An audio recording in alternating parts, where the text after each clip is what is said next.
नमस्कार दोस्तों, welcome to Vigyan with doctor ji. I am Dr. Govindarajan, radiologist, यानी कि आपका scanning doctor. In my previous videos, I was talking about breast imaging, breast cancer screening. ಈ ದಿವಸ ನಾವು ಬ್ರೆಸ್ಟ್ MRI ಅಂದರೆ ಏನು ಅದ್ರ ಬಗ್ಗೆ ಮಾತಾಡೋಣ. ಬ್ರೆಸ್ಟ್ MRI ಅಂತಂದರೆ MRI scan of the breasts. Normally ಇದನ್ನು ಒಂದು ಮ್ಯಾಗ್ನೆಟ್ ಇರುತ್ತೆ, ಅಂದರೆ MRI ಅಂದರೆ ಮ್ಯಾಗ್ನೆಟಿಕ್ ರೆಸೊನೆನ್ಸ್ ಇಮೇಜಿಂಗ್ ಅಂತ. ಅದೊಂದು ಮ್ಯಾಗ್ನೆಟ್ ಇರುತ್ತೆ, ಅದರೊಂದು ಟನಲ್ ಥರ ಇರುತ್ತೆ, ಅದರೊಳಗೆ ಹೋಗ್ತಾರೆ ಪೇಷಂಟು. ಅಂದರೆ ಆನ್ ದ ಟೇಬಲೇ ಇರ್ತಾರೆ, ಟೇಬಲ್ ಒಳಗಡೆ ಹೋಗುತ್ತೆ. ಯೂಶಲಿ ಉಲ್ಟಾ ಮಲ್ಕೊಂಡಿರ್ತಾರೆ. So breasts will be hanging into the cups. ಅದರೊಳಗೆ ಕಾಯಿಲ್ಸ್ ಇಟ್ಕೊಂಡಿರ್ತೀವಿ. So MRI scanning will happen from the very close portion of the breast, ಅಂದರೆ ಹೈ ರೆಸಲ್ಯೂಷನ್ ಇರುತ್ತೆ. ಸೊ ಇವಾಗ ನಾವು ಬ್ರೆಸ್ಟ್ MRI ಯಾವಾಗ ಮಾಡ್ತೀವಿ? ಒಂದು ಮ್ಯಾಮೋಗ್ರಫಿ ಅಥವಾ ಅಲ್ಟ್ರಾಸೌಂಡ್ ಇದೆರಡು ಮಾಡಿದಾಗ ನಾವು ಬ್ರೆಸ್ಟಲ್ಲಿ ಯಾವುದಾರ ಒಂದು ಸಸ್ಪಿಷಿಯಸ್ ಗೆಡ್ಡೆ ಇರುತ್ತೆ, ಅದನ್ನು ನಾವು ಏನು ಅಂತ ಕಂಡುಹಿಡಿಬೇಕು. ಸಪೋಸ್ ಬಯಾಪ್ಸಿ ಮಾಡಲಿಕ್ಕೆ ಮುಂಚೆ ಇದನ್ನು ನಾವು ಕಂಡುಹಿಡಿಬೇಕು ಅಂತ ಅಂದ್ಕೊಂಡ್ರೆ ಒಂದೊಂದ್ಸಲಿ ನಾವು MRI ಬ್ರೆಸ್ಟ್ ಮಾಡಬಹುದು. ಅಥವಾ ಹೈ ರಿಸ್ಕ್ ಪೇಷಂಟ್ಸ್, ಅಂದರೆ ಇವಾಗ ನಾನು ಲಾಸ್ಟ್ ಇದರಲ್ಲಿ ವಿಡಿಯೋದಲ್ಲಿ ಹೇಳಿದೆ ನಿಮಗೆ, those women who fall into the category of higher risk for breast cancer, ಅವರಿಗೆ ಸ್ಕ್ರೀನಿಂಗ್ ನಾವು ಮಾಡ್ತೀವಿ. ಸ್ಕ್ರೀನಿಂಗ್ ಅಂದರೆ ಮ್ಯಾಮೋಗ್ರಫಿ ಮಾಡ್ತೀವಿ, ಅಲ್ಟ್ರಾಸೌಂಡ್ ಮಾಡ್ತೀವಿ, MRI ಮಾಡ್ತೀವಿ. ಸೊ ಇದನ್ನೆಲ್ಲ ಯೂಶಲಿ 10-15 ವರ್ಷ ಮುಂಚೆ ಶುರು ಮಾಡ್ತೀವಿ. ನಾರ್ಮಲಿ 40 ಇಯರ್ಸ್ ಸ್ಟಾರ್ಟ್ ಮಾಡೋದನ್ನ ಇವರಿಗೆ 25-30 ವರ್ಷಕ್ಕೆ ಸ್ಟಾರ್ಟ್ ಮಾಡ್ತೀವಿ. ಸೊ ಹೈ ರಿಸ್ಕ್ ವಿಮೆನ್ಗೆ ಸ್ಕ್ರೀನಿಂಗ್ ಮಾಡೋದಕ್ಕೆ ಬ್ರೆಸ್ಟ್ MRI ಯೂಸ್ ಮಾಡ್ತೀವಿ. ಮೋಸ್ಟ್ ಆಫ್ ದ ಟೈಮ್ ಇದೇ ಥರ ಕಂಡೀಷನ್ಸ್ ಮಾತ್ರ ಮಾಡೋದು. ಇನ್ನೊಂದು ಮೂರನೇ ಕ್ಯಾಟಗರಿ ಏನಂತಂದರೆ, ಅವರಿಗೆ ಬ್ರೆಸ್ಟ್ ಕ್ಯಾನ್ಸರ್ ಪ್ರೂವ್ ಆಗಿರುತ್ತೆ. ಸರ್ಜರಿ ಮಾಡೋದಕ್ಕಿಂತ ಮುಂಚೆ ನಾವು ಬ್ರೆಸ್ಟಲ್ಲಿ ಎಲ್ಲೆಲ್ಲಿ ಗೆಡ್ಡೆಗಳಿದ್ದಾವೆ, ಏಕೆಂದರೆ ಒಂದೊಂದ್ಸಲಿ ಬ್ರೆಸ್ಟಲ್ಲಿ 2, 3, 4, 5 ಮಲ್ಟಿಪಲ್ ಗೆಡ್ಡೆಗಳು ಇರೋ ಚಾನ್ಸಸ್ ಇರುತ್ತೆ.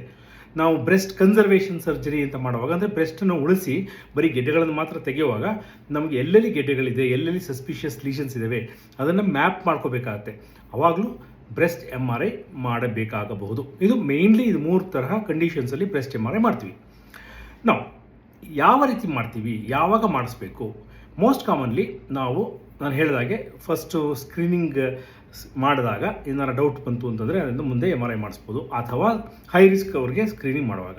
ಸೊ ಯಾವ ಜನರಲಿ ಮಾಡ್ತೀವಿ, ಯಾವ ಪರ್ಟಿಕ್ಯುಲರ್ ಟೈಮಲ್ಲಿ ಮಾಡ್ತೀವಿ ಅಂತಂದರೆ, ಜನರಲಿ ಪೀರಿಯಡ್ಸ್ ಆಗಿ ಫಸ್ಟ್ 1 or 2 ವೀಕ್ಸ್ ಒಳಗಡೆ ಮಾಡೋದು ಉತ್ತಮ.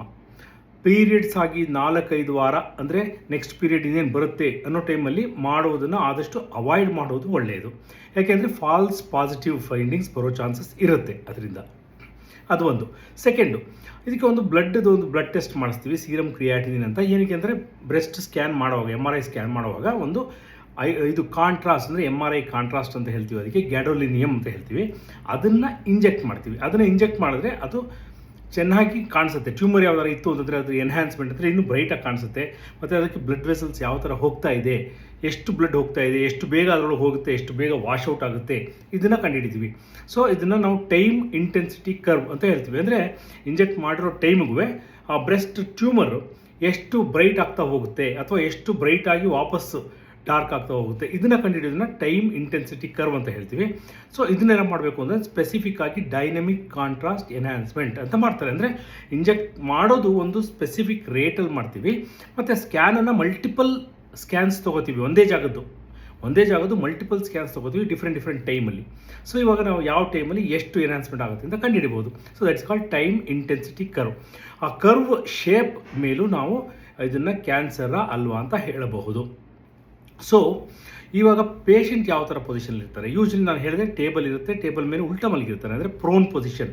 ಮತ್ತು ಬ್ರೆಸ್ಟ್ಸು ಹ್ಯಾಂಗಿಂಗ್ ಇರುತ್ತೆ. ಯೂಶ್ವಲಿ ಅದು ಕಪ್ಸ್ ಅಂತ ಹೇಳ್ತೀವಿ. ಆ cups will be surrounded by the coils, breast coil ಅಂತ ಹೇಳ್ತೀವಿ. ಜನರಲಿ ಇದರಿಂದ ಹೈ ರೆಸಲ್ಯೂಷನ್ ಬ್ರೆಸ್ಟ್ ಇಮೇಜಿಂಗ್ ಬರುತ್ತೆ. ಇದರಿಂದ ನಾವು ನೆಕ್ಸ್ಟ್ ಏನು ಮಾಡ್ತೀವಿ ಅಂತಂದರೆ, ಫಸ್ಟು ನಾರ್ಮಲ್ MRI ಮಾಡ್ತೀವಿ, ಅಂದರೆ ಈ ಕಾಂಟ್ರಾಸ್ಟ್ ಇಂಜೆಕ್ಟ್ ಮಾಡದೆ MRI ಮಾಡ್ತೀವಿ. ಆಮೇಲೆ ಕಾಂಟ್ರಾಸ್ಟ್ ಇಂಜೆಕ್ಟ್ ಮಾಡಿ ನಾನು ಹೇಳಿದಂಗೆ ಡೈನಮಿಕ್ ಕಾಂಟ್ರಾಸ್ಟ್ ಎನ್ಹ್ಯಾನ್ಸ್ಮೆಂಟ್ ಅಂತ ಮಾಡ್ತೀವಿ. ನಾರ್ಮಲಿ ಎಷ್ಟು ಟೈಮ್ ಬೇಕಾಗಬಹುದು ಈ ಸ್ಕ್ಯಾನ್ ಮಾಡೋದಕ್ಕೆ? ಸುಮಾರು ಒಂದು 1/2-3/4 ಗಂಟೆ ಟೈಮ್ ಬೇಕಾಗುತ್ತೆ. ಅಂದರೆ ಪೇಷಂಟ್ ಆನ್ ದ ಟೇಬಲ್ ಇಂದ patient out of the table ಬರೋದಕ್ಕೆ 1/4 ಗಂಟೆಗಳ ಮ್ಯಾಕ್ಸಿಮಮ್ ಅಂತ ಬೇಕಾಗುತ್ತೆ. ಆದರೆ ಇದು ತುಂಬ ಜಾಸ್ತಿ ಟೈಮ್ ಆಯಿತು, ಹಾಗಾಗಿ ಎಷ್ಟೋ ಜನ ಹೆಂಗಸರಿಗೆ ಮಲ್ಕೊಳ್ಳೋದು ಕಷ್ಟ ಆಗುತ್ತೆ, ಅಳ್ಳಾಡ್ತಾರೆ, ಮೂಮೆಂಟ್ ಇರುತ್ತೆ. ಇದನ್ನೆಲ್ಲ ಅವಾಯ್ಡ್ ಮಾಡಬೇಕು ಅಂತ ಇನ್ನೂ ಬೆಟರ್ ಟೆಕ್ನಿಕ್ಸ್ ಬರ್ತಾ ಇದೆ. ಒಂದು ಅಲ್ಟ್ರಾ ಫಾಸ್ಟ್ MRI ಅಂತ ಮಾಡ್ತೀವಿ. ಅದರಲ್ಲಿ ಕೆಲವು ಸ್ಪೆಸಿಫಿಕ್ ಸೀಕ್ವೆನ್ಸಸ್ಸನ್ನು ಮಾತ್ರ ಮಾಡ್ತೀವಿ. ಅಂದರೆ ಎಷ್ಟು ನಮ್ಗೆ ಬೇಕೋ ಅಷ್ಟಿದ್ರೆ ಸಾಕು, ಅದನ್ನು ಮಾತ್ರ ಮಾಡ್ತೀವಿ. ಅಂದರೆ ಒಂದು 10ರಿಂದ 15 ನಿಮಿಷದಲ್ಲಿ ಮುಗಿಸ್ಬೋದು. ಇನ್ನೊಂದು ಅಬ್ರಿವಿಯೇಟೆಡ್ MRI ಅಂತ ಮಾಡ್ತೀವಿ. ಅದರಲ್ಲೂ ಅಷ್ಟೇ ಸ್ಪೆಸಿಫಿಕ್ಕಾಗಿ ಕೆಲವು ಮಾತ್ರ ಸೀಕ್ವೆನ್ಸಸ್ಸನ್ನು ತೊಗೊಳ್ತೀವಿ, ಅದು ಮಾಡಿ ಮುಗಿಸ್ಬಿಡ್ತೀವಿ. ಸೊ ಇದು ಏನಂತಂದರೆ ಇದರಿಂದ ನಾವು ಜಾಸ್ತಿ ಪೇಷಂಟ್ಸ್ ಮಾಡಬಹುದು, ಫಾಸ್ಟಾಗಿ ಮಾಡಬಹುದು, ಮತ್ತು ಪೇಷಂಟ್ಸು ಕಂಫರ್ಟಬಲಾಗಿ ಮಲ್ಕೊಂಡಿರ್ತಾರೆ, ಮತ್ತು ಪೇಷಂಟ್ಸ್ ಮಾಡಿಸ್ಕೊಳ್ಳೋದಕ್ಕೂ ವಿಲ್ಲಿಂಗ್ ಇರ್ತಾರೆ, ಮತ್ತು ಮೂವ್ಮೆಂಟ್ ಎಲ್ಲ ಕಡಿಮೆ ಇರುತ್ತೆ. ಹಾಗಾಗಿ ಅಕ್ಯುರಸಿ ಚೆನ್ನಾಗಿರುತ್ತೆ. ಸೊ ಇದು ಬ್ರೆಸ್ಟ್ MRI ಆಯಿತು. ಬ್ರೆಸ್ಟ್ MRI ಯಾಕೆ ಮಾಡ್ತೀವಿ, ಯಾವಾಗ ಮಾಡ್ತೀವಿ, ಮತ್ತು ಹೇಗೆ ಮಾಡ್ತೀವಿ, ಇದನ್ನು ಮೂರನ್ನು ತಿಳ್ಕೊಂಡಿದ್ವಿ ಗೆಳೆಯರೆ. In my next video I will be talking further about breast imaging, not only about ultrasound, Doppler and mammography and MRI. Overall breast imaging ಬಗ್ಗೆ ಮಾತಾಡ್ತೀನಿ. If you want to know more about breast imaging, please follow me on Vigyan with doctor ji. ಜೈ ಹಿಂದ್.